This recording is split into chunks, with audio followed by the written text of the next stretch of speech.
Salut à tous, aujourd'hui une nouvelle vidéo pour parler d'un sujet assez complexe au sein de l'entreprise. Tout simplement le fait d'avoir pour la première fois dû licencier un technicien en 27 ans de vie de l'entreprise. Comment ça se passe dans ce cas-là? Écoutez, déjà c'est quand même une décision qui est très complexe à prendre puisque c'est une histoire qui a duré plus de 2 ans et demi avec ce salarié, un technicien qui au premier abord avait l'air vraiment hyper motivé, super qualifié pour le travail qu'on lui demandait de faire, c'est-à-dire mettre en sécurité tous les accès en hauteur puisque c'était un cordiste. Et on s'est rendu compte après la période d'essai. En vérité, je pense qu'on a eu des red flags pendant la période d'essai, mais c'est juste qu'on avait trop de boulot, donc on n'a pas voulu les écouter. Et ça, c'est mon erreur, parce que je pense que si jamais j'avais écouté plus mon instinct, je pense que j'aurais coupé à la période d'essai directement. Bon, toujours est-il que j'ai pas écouté tous les red flags pendant la période d'essai, et donc je l'ai gardé après. Et après la période d'essai, on s'est aperçu que le comportement soit n'avait pas changé, soit avait changé en mode toxique. Et ça, du coup, ça a gravement nui à l'entreprise. Je pense qu'on a perdu des dizaines de milliers d'euros de marge à cause de cette personne-là. De une, il était toxique avec les autres salariés, donc c'est-à-dire parfois il arrivait sans leur dire bonjour.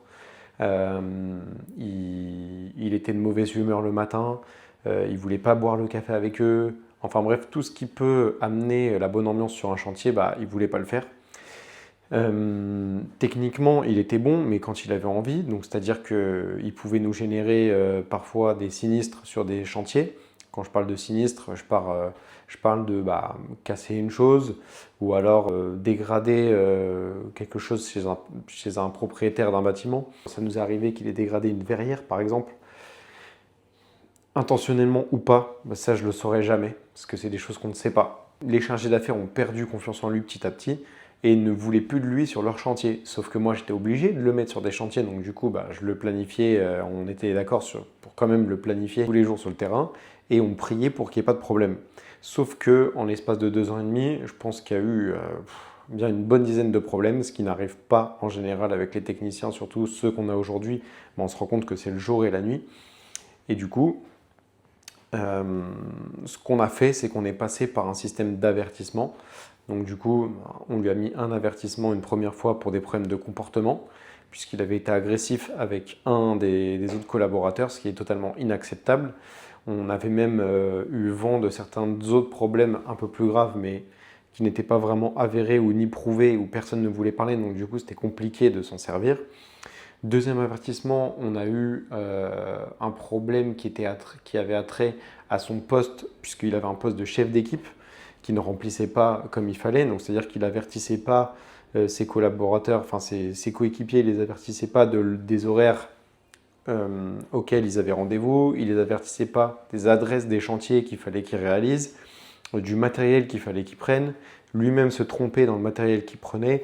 Enfin bref, la bérésina totale. Donc le deuxième avertissement s'est joué là-dessus. Et ensuite, à la fin, on a eu un très gros problème avec lui. Il a carrément oublié de terminer une échelle avec tous les problèmes possibles et inimaginables. Évidemment, les clients ne se sont rendus compte de rien ou quasi rien, parce que nous, on a toujours assumé jusqu'au bout nos chantiers.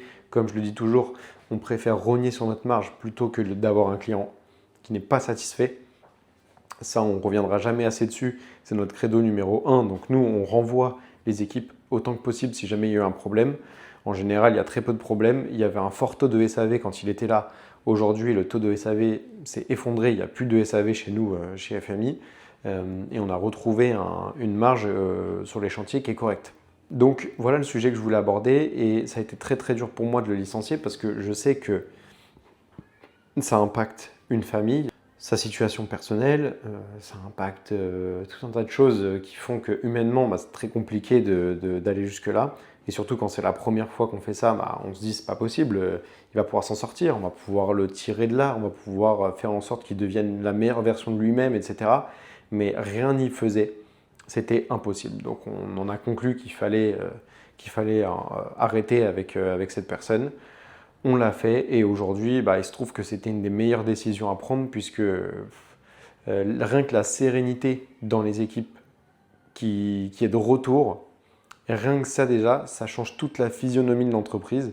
Tout le monde peut se dépasser à nouveau, tout le monde peut aller chercher de nouveaux chantiers, tout le monde peut aller chercher de la qualité. Et les recrues qu'on a eues en remplacement de cette personne-là n'ont pas du tout la même physionomie, la même façon de penser que lui. Et c'est tout le plus important, c'est que tout le monde ait les mêmes valeurs dans cette boîte. Voilà, j'espère que cette vidéo vous a plu et que mon avis sur la question aussi. N'hésitez pas à me dire s'il y a d'autres sujets que vous voudriez que j'aborde. Salut tout le monde, ciao ciao.